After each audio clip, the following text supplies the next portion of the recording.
The Bookshelf with Ryan Tubridy is brought to you by Eason, Ireland's favourite bookseller. Eason have a rich heritage of bookselling since 1886. In fact, it's probably where you got your first ever book, or maybe your last one, and hopefully your next one after you listen to this episode of our podcast. And stay listening for our Ryan Recommends slot, my weekly recommendation, where I'll discuss a book I've read recently that I think you'll really enjoy too. All the books we discuss on this episode of our podcast are available now in your local Eason store, or indeed order online from easons.com before 6 p.m. for same-day dispatch with free delivery when you spend over a tenner.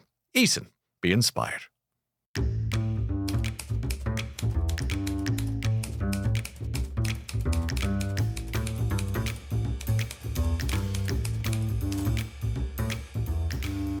You're most welcome to The Bookshelf with me, Ryan Tubridy, and a guest whose life story we'll turn the pages over. A few books, 3 of them to be precise. The first one, from the childhood. Second one, the book that changed his life. And the third, the book that made him cry. It might not always be just the one book, of course, but we'll get to that in a moment. Our guest today is an extraordinary actor. His stage prowess has illuminated both the West End and Broadway and continues to do so. He's earned 2 Olivier Awards, but his talents extend far beyond the boards. His illustrious filmography, we could be here all day listing his film roles in Manhunter and Braveheart, The Bourne Identity, Troy, Zodiac, Rise of the Planet of the Apes, and Churchill, to name but a few. His TV credits, meanwhile, have earned him an Emmy-winning role as Hermann Goring in Nuremberg, but it's Logan Roy that a lot of people will know him from Succession, of course. He made him a household name around the world, recipient of a Golden Globe Award, and he's currently gracing the stage as James Tyrone in Eugene O'Neill's Long Day's Journey into the Night at the Wyndham Theatre in London's West End, making and marking yet another milestone in the career of this acting titan. Is that okay with you, Brian Cox? That's very nice of you. You happily accept titan. It's a distinct pleasure to welcome you to the Bookshelf. Well, I suppose it's age that gives me titan.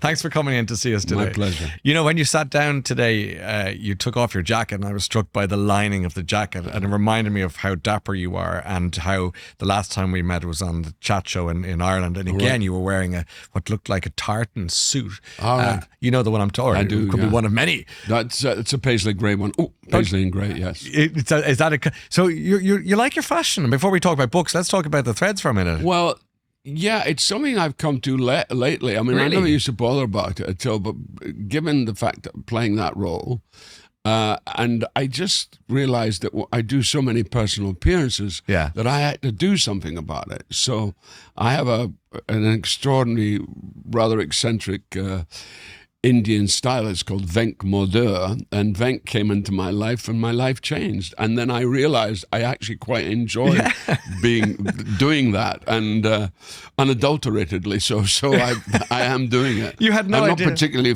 well, apart from I've got one of these extraordinary shirts it's on. It's a great shirt. But apart from that, I'm not particularly. Isn't it funny that all your life you were, that's just clothes. I couldn't care less. What happened? I don't know. I think it's the fact that, you know, I look around me and I see that people don't dress really well enough, you know, for occasions. And so I thought, well, maybe I should, you know, and it's really, I mean, it was like, goes back to when I was a little boy. I couldn't wait to get into long trousers. Yes. My mother kept saying, you know, you didn't need long trousers. I said, yeah. And this was when I was about 8, you know, and saying I like long trousers. Because I remember short trousers, I used to get terrible chafing in my thighs because it used to be that rough kind material of tweed. Yeah. I mean, actually, as you mentioned, you as a little boy has intrigued me in the times we've spoken before. And given that we're talking about books, you are a very rare breed on this program in that your first book didn't really land properly in front of you for quite some time. No, I mean, because basically I was an orphan. You know, my dad died when I was 8. My mum had a series of nervous breakdowns, which made her, for many years, she was in a nervous diseases hospital. She had electric shock treatment. She had a memory almost eradicated, not quite. She could just remember who I was, and it was fine eventually, but the shock treatment was pretty horrific. So I had my sisters kind of looked out for me, and I don't know how I survived. And the irony of it all is I never felt bad about it. Only on reflection I realized, that seems like a pretty horrible childhood. But you were so young when your dad was 51. 51, yeah. When he died of, can I ask you? But pancreatic cancer. Sorry, excuse me. You said, and when you were that little and your father died, did you talk about it, or was it considered that's the end of it? Or tell me about your dad in the sense that did he read to you, or was there? He was an extraordinary man. I mean, he was a lovely man. He was a very shy man. They used to call him deep. The thing about Chick Cox, he's awfully deep. But he was just very reserved as a man. And I think he was troubled as well in some way. I don't know why, but I got that impression from his life, because there's always this sort of air about him, even in photographs. So you go, there's something about this man. But he was dear. He was very kind. I remember once he was told to chastise me, and we went into the toilet, and he worked very hard, so he used to go to bed in a shirt. Yes. And I remember him coming out in this shirt saying, "I'm supposed to tell you off." And your mother says, "I don't know what you've done." And I said, "I don't know what I've done either, Dad." And I slipped and I hit my head off the sink, and he was virtually in tears because he thought it might have looked as if he'd struck me in some way. I mean, he was a sweet man. Yeah, he gave people, what's it, on the tick? Is that what they call it? All right, the tick. That was his problem. I mean, he made a lot of money during the war. And because he received occupation, he had a grocery business, and he was very successful as a grocer. And but he invested. He made something like 28 grand, which was a hell of a lot of money after the Second World War. Yes, yeah. And he invested it in businesses. He gave it to various pals who were starting building businesses. He subsidized them. But when he died and we got his bank book, he only had £10 in the bank. So we went from there to there, high to very low, And so my childhood was that nothing was available to me in terms of literature. It just simply wasn't. The one thing that was, and it's still my source of comfort, is television, watching television. Because when my dad died, I didn't go to his funeral. I was put in front of television, which was pretty brand new then. And of course, for an 8-year-old boy, that was a very exciting day. Meanwhile, they were burying my father. And in relationship, I think I would rather have been at my father's funeral, been watching television. But then television has always been a source of comfort to me. Yeah. So the visual arts were something which was quite strong to me in many ways. And but I knew that I wanted to find out about stuff. So my first books were not books; they were comics. Yeah. But they were classic comics. They were called Classics Illustrated. Well, and that was it. As you mentioned it, you came in today, and from your inside pocket, you drew a little plastic folder. Yeah. From which emerged this absolute beauty. I mean, the beauty of this program is called The Bookshelf, but comics are reading materials. Oh, absolutely. There's no snobbery involved here. No, not at all. And they're the texts. That's the Julius text Caesar. There, yeah, and the texts are there, and it's wonderful to look at them because you go. And Tale of Two Cities was a particular favorite of mine when I was a kid. You see, you've got all the texts. Yeah. All of the Almighty Caesar, dost thou lie so low? I know not, gentlemen, what you intend else must be let blood. That was the words. Wow. And because they were associated with the images, you immediately understood what it was. Yes. So the connection was already there. Yes. You got a copy of this as a gift. I did. And when you first laid eyes on this blast from the past, did you have this Proustian leap of return to childhood? Oh yeah, and what it meant to me, really what all this meant to me. I mean, this was so important for me, and it was my way, like there you see this is the famous Cassius speech, which he does completely. So yeah.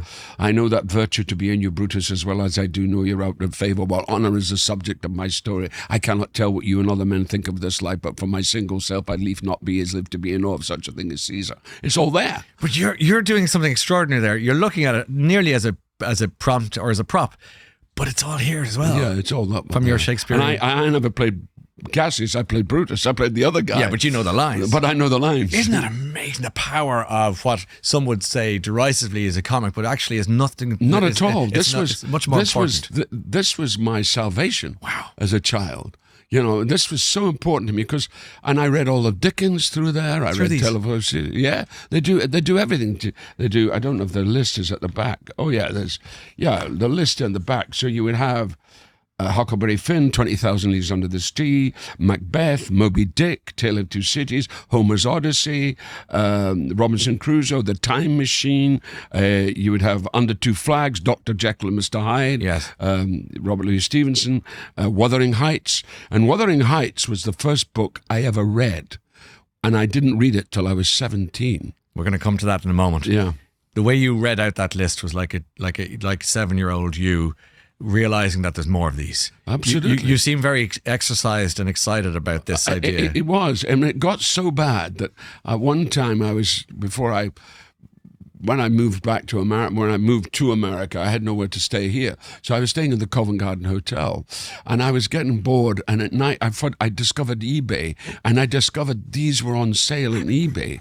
So I bought something like, I must have bought about 80 comics on eBay. Wow. And I was just going nuts. Buying Tale of Two Cities and, various things. And they all landed on your doorstep. And now they're in a big box back in my storage back in the States. But they brought you where you wanted to go. They brought me where I wanted to do, and I think it contributed a lot to my career, especially when I got into the Shakespeare stuff. And, I think it really, subliminally, it really had an effect on me. And again, with the visuals, you were plunked in front of the TV. Yeah. You were shown books through comic, they read now like what's called a graphic novel, don't they? That's right. I mean, they were way ahead of their time. Ahead of their time. I mean, these were made in the 40s. Yeah. They started in the 40s. Amazing. And they went through, and I think you can still get them, but it was such a service, especially to someone who was poor, someone who didn't have anything, And where did they come from? Was it school? Well, was it at home? Or no, you'd buy them in a comic book shop. You would go there and get them. And I'd get returns, second-hand ones. I bought a lot because they would be cheaper. And people, there was a great comic in the Hilltown in Dundee. There was a great comic book shop. I mean, I still regret because I also collected, Marvel comics. Superman and Batman, and I think I was just about stopping comics when Spider-Man arrived. Okay. But I had a great collection, which of course my mother dutifully threw out.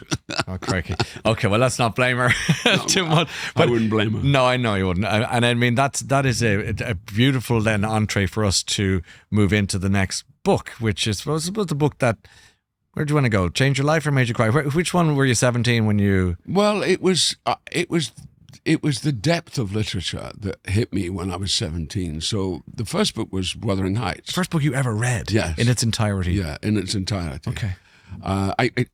Because of this what we're doing now, I had to remember what that, and I realized, of course it was Wuthering Heights. Yes. But then it led me on to the classical writers. It led me on to Thomas Hardy.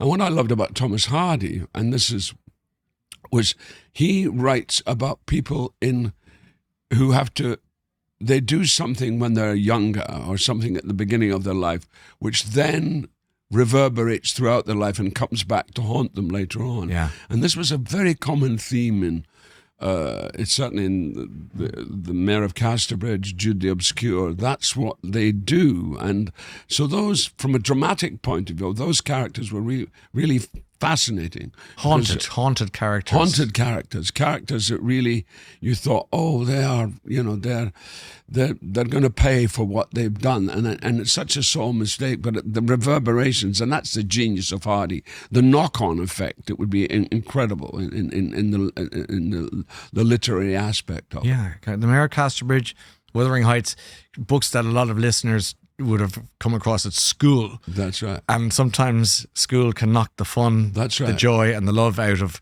classic literature. Right. Well, I was spared that because I didn't have any of it.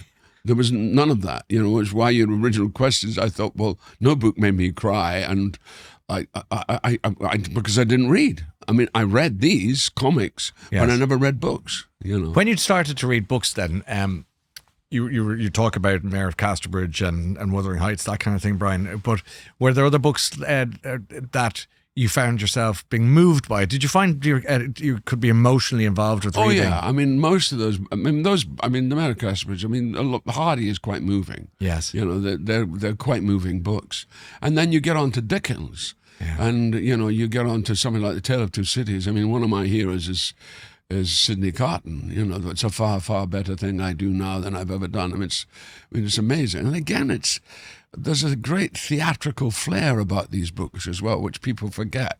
They're incredibly theatrical. I mean, the idea that you look like somebody and you take his place and you go up to the... I mean, there's nothing more noble than somebody going to the... he's in love with Lucy Manette and he can't realize that love affair, and her love is Charles Darnley, and she takes over. He takes over his role and goes to and is executed as Charles Darnley. Yeah. So that to me was like, wow, to do that, to make yourself, to be that committed to someone and that you love and that you're prepared to sacrifice yourself. I find those things incredibly, I didn't cry, but I found them deeply moving. Moving. Okay, we're going to take moving for instead of crying. Yeah, moving for the book that made you, the book that moved you. We'll go with the Mayor of Casterbridge on the basis that you've mentioned it a few times.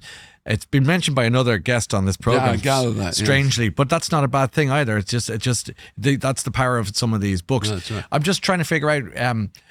Did you at some point have, given that your mother was in a situation she had her troubles, and your father passed away at such a young age, did you have as so many people often have, is that teacher, that extraordinary teacher who turns around and goes, "You've got something"? Well, I did. I had a couple of good teachers who took care of me and looked sort of, again, this thing of looked out for me. I mean, I was fairly articulate. Yeah. I mean, I would, for instance, as a child, I failed my 11 plus, which of course meant that everything went downhill after that. And I was in a school which was a technical school, which was not the school I should have been to. Yeah. Because I was quite literate in many ways, but I didn't. But my writing was appalling. I mean, I'm the worst writer in the world. Nobody could understand what I was writing. So I remember, for instance, in geography, I got 100% of the question. I got it right. Yes. But I had 40% taken off for untidiness. Yeah, right. Okay. So there was all happening. It was all happening, and that I sort of resented in a way. I mean, I knew that was something I had to clean up my act in that sense, but it marked me in a way. I just thought I have to circumvent this in some way. I have to make myself understand why I'm doing what I'm doing and the reasons for it. Yes. And I did have teachers. I did have. There was a guy called George Hackett, who was my registrar teacher, who sadly only died. I went to Australia and I was hoping to meet him, but he passed away. He was in his 90s. He was lovely, and they gave me a little bust of George. Did they? They gave to everybody, but what they put in the bust, they didn't do it for me, which I didn't particularly want, but that was fine. They put some of George's ashes in the bust. Now, George was an extraordinary, I mean, he was very tall, very rangy kind of character. He was an art teacher, so I did some artwork with him. But he was just somebody who kind of had an eye on me. Yeah. He knew I was a fish out of water. As another guy did called Bill Dewar, who wasn't even my teacher, but he was somebody who was interested in theatre. So we did little play skits at my school, and I enjoyed all that. And then he was the guy that was responsible for me being able to get a job at Dundee Rep, because one of the kids who had been at school with me, or not with me, but who'd been in Bill Dewar's class, had got a job at Dundee Rep, and he was now leaving Dundee Rep to go to drama school, so his job was available. So he got me the interview, and I got an interview for Dundee Rep, and which was the most astonishing day of my life, because when I went into Dundee Rep, I remember going in the front door and going into the box office. Yes. Because I had a meeting. It was a bit like coming here today. It was so hard to get in. Yeah, always is. And so I went to this meeting and I went to the box office and I said, I'm here for you can't come in the front for this. So you can't get in from the front. You've got to go to the back to get to the front. That's the only way to get to the front. If you want to get to the front, you've got to go to the back. Go to the back. If you go to the back, go up the back closely, you'll get to the front. If you ask somebody, they'll take you to the front office. But you can't get into the front office from the front. It's Kafka. That was it. Yeah. So I went, okay. So I walk round the back and I walk in, and then there's these two people having a fight. You know, and one of them was the actor Nicol Williamson, who I became very famous at one time. Nobody knows who he is now, but he was incredible. Yeah. He did a private performance for Nixon. He played Hamlet. I mean, amazing man, amazing actor, Nicol. But, you know, something tragic about him as well. Okay. And so he was having this row with his stage manager, and I was trying to get past him to get up for my interview, you know, because I was thinking I'm going to be late and get my interview. And then I got past him and got up the stairs, and there was a guy standing on the landing called Gone Granger smoking a cigarette, who's still around, still around, and he's still a pal. And he looked at me and he said, "Are you all right, darling?" And he called me darling, and I thought, clearly this is the place I have to be, you know, meeting this violence on the one hand and somebody called me darling on the other. There was something so brilliantly contradictory about it, even in my young mind. Yeah, said the man who loves a tale of two cities. I mean, Exactly. here it is. Exactly, there it was. So anyway, and then I went into the office, and of course, and the guy, the John Henderson, who ran the theatre, was a New Zealand gentleman. He said, "So what about music, classical music?" And I'm going, "Oh God!" And then I remembered that Brad Catt, who was our music teacher, had played, and he played a bit of Verdi, and he played the trumpet march from Aida. So so he says, "So classical music, Verdi. I love Verdi." This bullshitting 15-year-old saying, I love Verdi. Verdi's great. I love Verdi. And I said, what Verdi? Well, I think the trumpet march from Aida is quite haunting. I mean, absolute nonsense. And I could see he was giggling at this 15-year-old boy trying to, and I got the job. But that was the main thing. And my job was taking money to the assistant to the assistant, taking money to the bank. I wasn't even backstage. I was in front of house, and I mopped the stage every night. Wow. So that was my journey. That was the beginning of my theatre journey. Extraordinary, because that begot it's just the gentle nudges from those teachers that are watching out at no cost or expense to themselves, other than they are just watching out. There's a decency to that, I think. With those guys. They were great, man. You're always interesting to listen to about politics. I always think that you're an activist nearly. I mean, I don't want to call you that, but I get the sense that you're engaged in society. You're engaged. The poverty bothers you. Poverty is the big issue, and you know, and when I did a Channel 5 thing about poverty recently, and because it's really horrible. There's nothing like it, and it leads to all things. It leads to drug taking, leads to everything.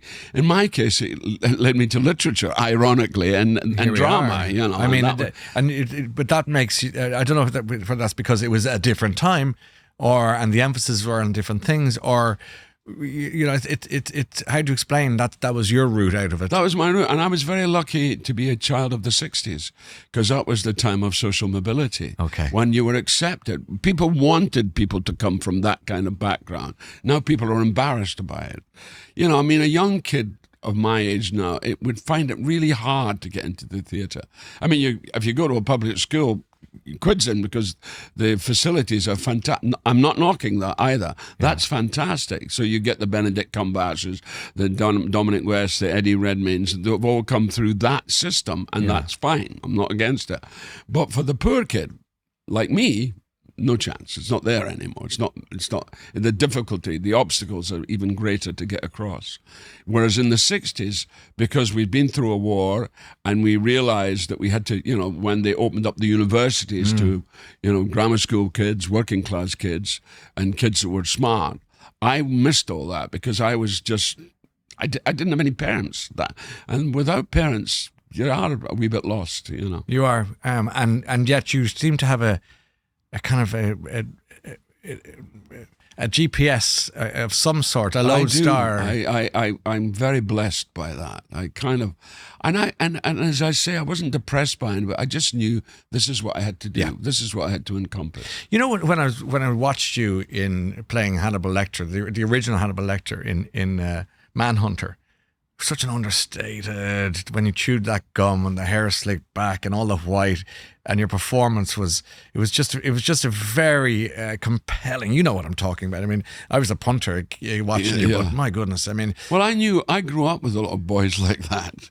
I mean, I knew. Is that what you were doing? Oh yeah, there was boys, good. and also I was obsessed with a guy called Peter Manuel, who was a killer in Scotland. He was the first known serial killer in this country.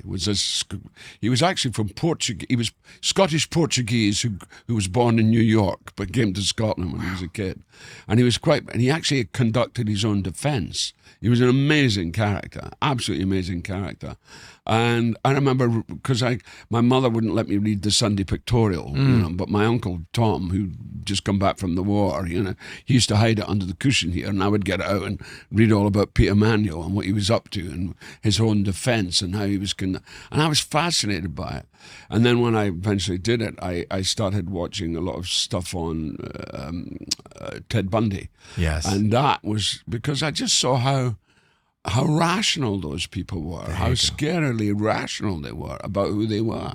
The sociopathy of it. And so there weren't, there was no kind of excessiveness about them. They were just deeply, deeply, deeply troubled individuals. And the reason I bring that up, as apart from the compliment to you, is that you spend a lot of your time in America, in Brooklyn, where you live, although you have obviously life here too in the UK. But in the last month or so, the last few months, the people might argue likely winner of the next presidential election in America has been talking about Dr. Lecter. The late Dr. Lecter. The late, great Dr. Lecter. He's nuts. Trump. Oh, I won't even say his name. He's nuts. I call him the Pink Pinocchio. What do you make of him? Well, him. Yeah. He's nuts. He's mad. I mean, he's unpleasant. Because he's part Scottish. His mother came from the Isle of Lewis, and we have this thing called Tartan Week. And he's turned up a couple of times to there, and I remember one time I was there, and the man just made me feel like I wanted to go and have a shower. Wow. I found him really unpleasant. Just an unpleasant aura. Energy. But actually, at root, he's an abused child, I think. His father. Yeah. I think there's something. And he was more resilient than his brother, who became an alcoholic. And of course, his niece writes a lot about it as well. She does, Mary, about that family. And the mother was, I think, he was very beautiful from the Western Isles, and that's a very remote community, So his background is always highly questionable, his father being of German extraction. So do you think that's mitigating? I don't know if it's... I mean, as an actor, I have to think that it's a mitigating situation because nobody is born bad. If you walk into a hospital and you go into the birth room where there's a lot of babies, try and pick out the Adolf Hitler or the Donald Trump. It would be impossible, because they're there. And I love I love babies. I look at babies and I think, you poor wee souls, what's going to happen to you? Yeah. How are you going to be perverted? How are you going to be made to go in one direction that is, and because you are wholly innocent, and that makes me cry. That does make me cry. Yeah. I find that more moving than anything. A child's journey and how it's going to end up. And mitigate it. I won't mitigate anything, but in a way, you have to look at Donald Trump and say, this is a product of an abused child. And pretty much half of the population of America back him. Because they don't know any better. I mean, they don't. It's a great old country. It's a great old country in many ways. It has a lot of virtues about it, but also it is a country that's been capable of civil war, which may come again. The Civil War was fought for reasons, which was for the freedom of the slaves. But of course, a lot of people used that. There was the carpetbaggers who came in when the South got to be, and that became really quite horrible. So the South has never recovered in that way. Would you seriously consider, leaving your apartment in the States and coming back to the UK if Trump got elected? Would that be enough, or would it just be part of the reason? It would be, but I worry about my boys because I have 2 American sons, so I worry about them. So in a way, they are Americans, and one has to respect their Americans and what they want. And they're currently, one is at university in Boston, Emerson, and my other one has just finished at the Atlantic Theatre School, both involved in the theatre.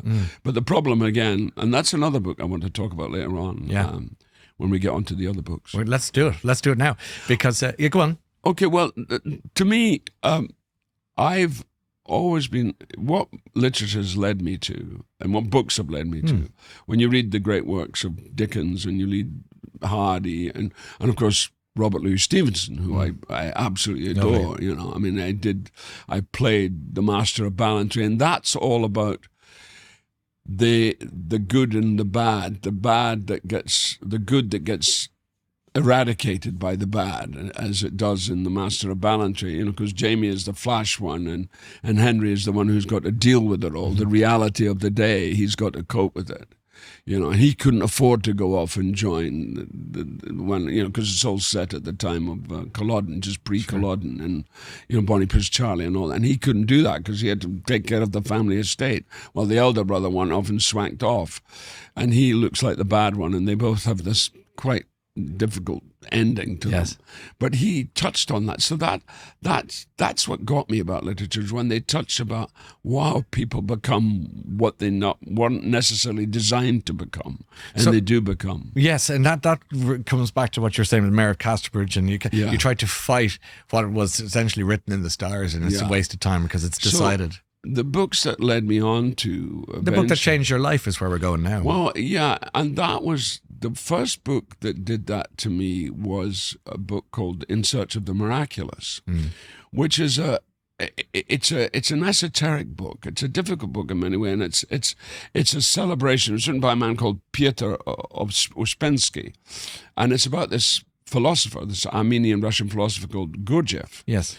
And he talks about attachment. He talks about how we attach ourselves to things, which takes us away from ourselves, and how we are not necessarily remembering who we are. We spend a lot of our life forgetting who we are, forgetting.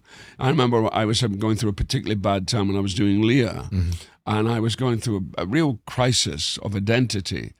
And also I was breaking up with a partner, which I'd got myself into, and I thought, why did I do that? I loved her. She was great, but it all ended not pleasantly.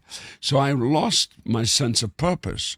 And that's why I kind of looked towards a sense of who I needed to figure out who I was, because I'm not religious, religious, except pre-John 23rd, there was a sort of ritual about that. The Catholic ritual is very seductive, as you probably know. Yes. It's very seductive. Benediction was one of the great things I used to like. But because that all changed, and so it became more normal, and I couldn't associate with the mystery anymore. Yes. And then the mystery is somewhat bogus, but there you go. But even so, it was it was the ritual that I enjoyed. So that was something, and that took me away from something. So I tried to want to discover what is the purpose of man, and by that I mean human. What is the purpose of humanity? And I found that constantly, religion kind of obfuscates that for me. It obfuscates it because we don't think about who we are and where we are in our state of evolution. So Ouspensky deals with that, and the Gurdjieff work deals with that, because it's about constantly remembering. I mean, I was given an exercise where every time I touched a door handle, I had to remember myself. And it was a very simple thing that, I'm here, I'm present. Whereas a lot of the time we forget why we're present. You've just described what I think is meditation. Yeah, it is a meditation. It is a form of meditation, but it's a proactive meditation. Yeah. And then that led me on to the great Viktor Frankl. Oh, well, let's talk about him. Remind people who he was. I mean, Viktor fascinating Frankl was figure. the psychiatrist who was Jewish, who went and lived and worked in the camps dealing with people. And what he realized was there were people come into the camps. I'm talking about the concentration camps. The concentration camp. He was a prisoner there. He was a prisoner. Yeah. And you have to realize that concentration camps, in their essence, was about concentrating people together. It wasn't what became death camps. That grew out of that. That was when they did the thing called the Final Solution, which, because I played Goring, I knew that he had nothing to do with the Final Solution, but he was the creator of the concentration camps, of keeping people. But actually, apparently there had been concentration camps during the Boer War, which I didn't know about. Okay. The Boers did, or the English did. So derivative in a manner of speaking. Yeah. Exactly. Yeah. And so I was fascinated by him because he could tell, he eventually knew who was going to die and who was going to succeed. By virtue of? How they were on the first day, by virtue of where they were in their own head. And he led to what is called logotherapy. And logotherapy is where you identify with something and it takes you away from who you are, because you become, and a logotherapist separates you out, says you don't realize that you've been taken by that thing, and that's that thing that's driving you forward. Yes. Yeah. Whereas actually your own truth is to be considered, and he hit that right on the head. And when I had one time I was having a rough time, I went to a logotherapist, and they cleared it all up. Did they? Because we attach ourselves to things. That's the human weakness. We don't separate ourselves out, and that's what Frankl revealed to me, that we become so attached that we get away from who we are. And all our lives, we're constantly being faced with being taken away from who we really are. How did he apply the concentration camp to that theory? What was the marriage of the two? The concentration camp was, the fact that there were Jewish families that were being brought in, and of course they immediately thought they were going to die. They thought they were going to suffer. And then there were those who just thought, I have to go through this, but I mustn't attach myself to it, because once I attach myself to it, I'm defeating myself. Once I say, this is a bad thing, this is going to kill me, it will kill you. But if you say, this is not going to kill me, I have to deal with it, and I have to live through it in all its horrific aspects. Yes. And Frankl had the gift to see that straight away. That guy is going to win, that's going to get through, and that woman's going to win through, but those couple, they're not going to make it. That is... Yes, and I found that brilliant, really, and very revealing. It is one of the lines that struck me about the Frankl story, because it's only a small novella, or an essay, if you want to call it that. Exactly. Really, it's a protracted essay. Right, and I always remembered the fact that he was describing them as somebody trying to use their shoes as a pillow, and falling into this deep horror sleep, essentially nightmares. And somebody said, wake him up, and I don't know who said it, but said, don't wake him up, because no matter how bad it is in his head now in that nightmare, when he wakes up, it's going to be twice that. Yeah. And worse again. Yeah. and of course the things that makes it work is that attachment. Yeah. It's that thing when you get an illness or something, you think, this is going to kill me. Yeah. And you go down that route. You give into it nearly. I have, I've felt it on occasion. Yeah. I am, luckily enough, my health is really, touch whatever wood maybe. Yeah, the leg of the chair will do fine. Yeah, it's there. It's quite good, for my age, and I'm about to be 78. Congratulations. I mean, let's talk about that for a second. 78 years old, you look incredible. Not Plamos, you know the score. You're at the top of your game, if you weren't before. One of the most popular, admired actors in the world today. How do you feel? How do you feel about age and being 78? And I mean, well, I don't mind it, because I've learned through my age. Yeah. I've learned about things, and I've not been attached to things. I've learned not to attach myself, but also to express regard for what goes on in people's lives. Do you have less tolerance for bullshit? Oh yeah, can't stand it. How do you deal with it? Well, I try and cut through it, and I will. If they want me to challenge it, I'll challenge it. But on the whole, I try to ignore it. I see people making absolute. Like reward shows are very good when you see people make sometimes wonderful things and sometimes absolute idiots of themselves. It's understandable. It's human. Yeah. But we don't actually really respect or understand or treat or deal with our humanity. And that's what literature has led me to. Yeah. Is where these, through the paths of Wuthering Heights, the Brontes, through the paths of Thomas Hardy, through the paths of Charles Dickens. Yeah. Because Dickens was a great reformer. He was a very poor boy, and he knew what it was like to be a child in that way. And that's why Great Expectations is one of the great books, as is David Copperfield. Because it's the journey of a boy to some kind of realization of who he is. When you saw the script for Succession the first time, did you think you were dealing with quality literature? Oh yeah, absolutely. Because it was, again, it's about the whole purpose. I'm sure Jesse would argue it, but one of the things that comes off is about entitlement, as those kids feel entitled, and what entitlement means. And the great thing about Logan, he's not entitled. He's worked his ass off. It's driven him to the right, sadly, away from the left. I think at one time he was quite idealistic, but the brutality of life lost that idealism. Yeah. Now I've never lost that. And that's the great thing about the arts. The great thing about being in my profession is it keeps you open, because you have to be. Yes. You can't close off. You have to be aware of whatever is going to be thrown at you on a particular day. As you described Logan Roy, you're one of your great characters that you played, and you've described two of your favorite writers, I think, in the last hour of being together, William Shakespeare and Charles Dickens. Yeah. This was Shakespearean. Oh, yeah. I mean, Dickensian's too much of a stretch, but it was epic. Yeah. And there's shades of King Lear, there's shades of... Oh, there's shades of everything. And also he is, he was very misunderstood. I mean, he was crude. Logan. Logan. He's very misunderstood. But people love Logan Roy. I mean, coming here today, I was walking in Primrose Hill, where I live, and this guy came and said, "It's Brian Cox." I said, "Sorry?" "Yeah, it's Brian Cox. You're Brian Cox."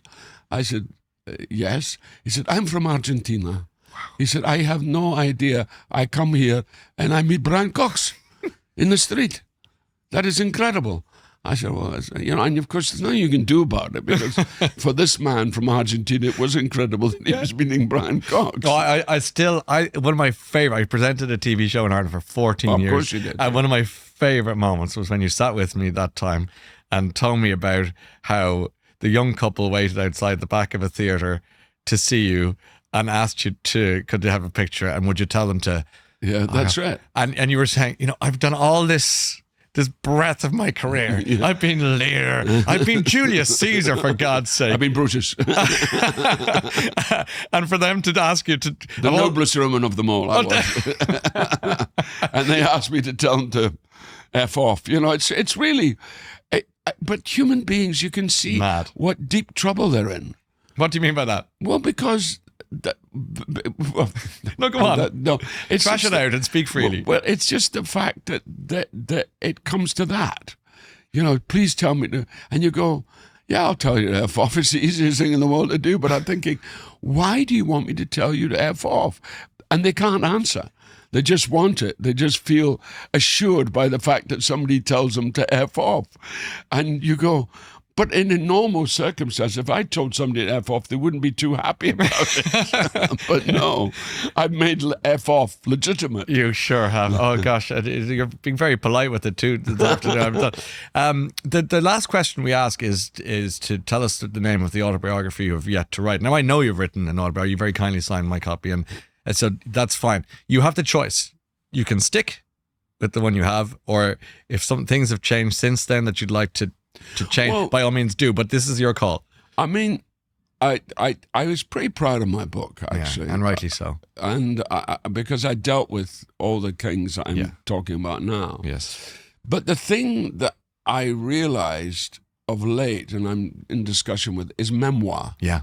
about those people you've worked with, those people who meant something to you. I mean, I touch on it a way in the biography, but I would like to dwell on looking at Lindsay Anderson, looking at John Gielgud, looking at Albert Finney, Yes. looking at these people who meant something to me, you know, Yeah. including, the odd writer who meant something to me. I mean, like Dickens did, like Shakespeare does, Or Viktor you know. Frankl, who knows? And Viktor Frankl it's as a well. different type of autobiography then. Yeah, no, it is. Yeah. It's a much more kind of, it's a different type because it's acknowledging those that really shaped the world for me in a way that I didn't have. I didn't have any context for it until I was working in the theatre, because as a child I was just trying to get through each day, you know, and go for long walks in the town, so I didn't have to do this horrible schooling, which I was learning nothing. And of course, as a result, failing my 11 plus and getting myself into deeper doodah. It's funny. Thank God you failed that 11 plus though. Yeah, because, you know, I think it was probably the best thing ever that happened to me. weirdly. So have you any thoughts on a working title for that second autobiography? Probably Those That Matter. Lovely. That would be my title. Those That Matter. Referring to people who made a difference along the to way. my life, certainly. Writers, thinkers, Yeah, absolutely, actors. absolutely. People who, you know, I mean, at one point, Peter Brook was nearly my father-in-law, you know, and we're still great friends. His daughter and I were, you know, and thank God I never married her, but that's a different problem, you know. But That's another autobiography title. no, Thank God I never married her. No, that would not be my own. No, I know that. No, she's dear. I love her. Of course. I love her dearly, you know, and she found what she was going through was finding out who she was. Sure. And she has done so now and is actually rather brilliant now. Yeah. But it was difficult for her because it was difficult being the daughter of that man and finding what her identity was. And I realize that now, that I was part of her journey, and I'm very happy to be part of that journey, even though it was difficult for me at the time. But also it led me on to other things like discovering who I was, remembering who I was by touching the handle of a door. Yeah. And if that hadn't happened to me, I would never have learned that. So in many ways, there was a gift. There's always a gift. If you look at it, there's always a gift in life. Sometimes there's the negative, but always there's a gift. There's always a little bit of a gift. And this is why we don't quite understand our own humanism. And this is what the beauty of humanity is, you know. I mean, and also, you know, when so much of my family ended up in the poorhouse, you know. Yeah. My great-grandfather, Patrick, he ended up wandering this place called, oh God, I've forgotten the name of it. It was an asylum, and he was 53, and he still thought he was a boy, a 14-year-old boy back in Derry, and he couldn't get rid of that, you know, and eventually he passed when he was 53. Dickens' father, wasn't he, in the debtor's prison? Exactly. You know, exactly. all these kind of boys with these damaged lives. Exactly, and I come from a history of damaged lives. You know, when he was trying to get his kids into care, and he lost 5 kids. He lost 5 of his kids and lost his wife at the age of 36. She was from Donegal. She was Margaret Maguire, and he had 3 boys. He had the eldest boy, James, which was my grandfather, who went off on an extraordinary journey. And I discovered this thing about my grandfather, which was really amazing. That I did Who Do You Think You Are? I did the American version with Louis Gates, who was a wonderful man, and they found out that my grandfather, because my mother was the eldest daughter, so she was closer to him than the youngest daughter was, who didn't like him because she was scared of him, and he was a drunk. But he had good reason to be a drunk, because what I discovered was he was indeed in the First World War. He was a drill sergeant. He was in a thing called the militia, which would be attached to various regiments, so it was very hard to find his military history, but they found it. They got it. And he was at the front when most people would be at the front for maybe 4 months to 6 months, tops. He was at the front for 2 years. What's that going to do to someone? And that made him, you know, he was gassed, he had frozen, he lost some of his toes, he had frozen, you know, he'd been frozen. I mean, It was terrible, and he was probably a very deeply unhappy man, and he only lived 9 years after the war. You know, he died probably of drink ultimately, and of course that's the great thing, and the Celtic thing is to go to the drink. Yes, it is. Yes, it is. And it was just awful. Poor man. Before we say goodbye, Brian Cox, I'm just thinking of. I think your father used to lift you up onto the coal bunker. Yeah. And say, give us a song or have a bit of fun. It's almost as if, even though he was only 51 when he died and you were only a little lad, as if he knew, you know, I'd love to think he knew where it was all going to go, that you'd be an award-winning, revered actor and so forth. What do you think he'd make of it? Oh, he'd be so happy. I mean, you know, because I think he'd think, oh my God, that boy did that. You know, he did that. And you know that you know what the Micks are like, and the Micmac with the Irish Scots are the same. Is we love to celebrate. You know, we love to celebrate life. You know, we're more about celebrating life than the opposite. But it's been difficult. And Ireland, nobody still talks about the Great Hunger. Nobody talks about the genocide that was. You know, when you got. You know, I remember speaking to somebody who came from Lucan, you know, and Lord Lucan, and talked about how they dig these ditches down the side of the road, and there were people who thrown off their farms, you know, by the families, and they would be wandering. They had nowhere to go, and they would be knocked into these ditches. Yeah. And literally dying and left there, and the ditches would be. So I mean, there's a lot of those places in Ireland where you would find a lot of dead bodies there. Yeah. And I find that we've never really dealt with that.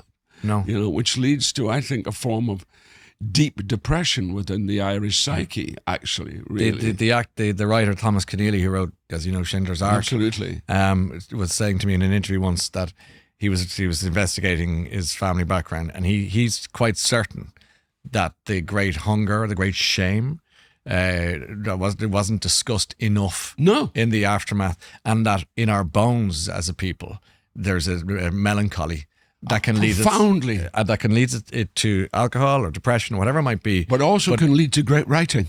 And storytelling, like any human condition, it's got the best, it's the best of times, the worst of times. Who knows? Right. We could be here for another hour, Brian. I know, but I've really enjoyed talking to you, and thank you for your frankness and for your choice of books. and how, you know, the greatest gift for me was to discover literature, but to discover it in the right situation when I needed to discover it. Yeah.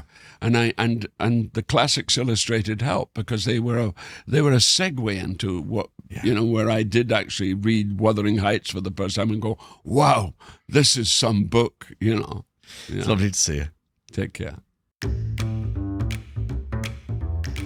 So here's this week's Ryan Recommends, brought to you by Eason, Ireland's favourite bookseller. I am going this week with Prophet Song by Paul Lynch. It won the Booker Prize. Well done to him.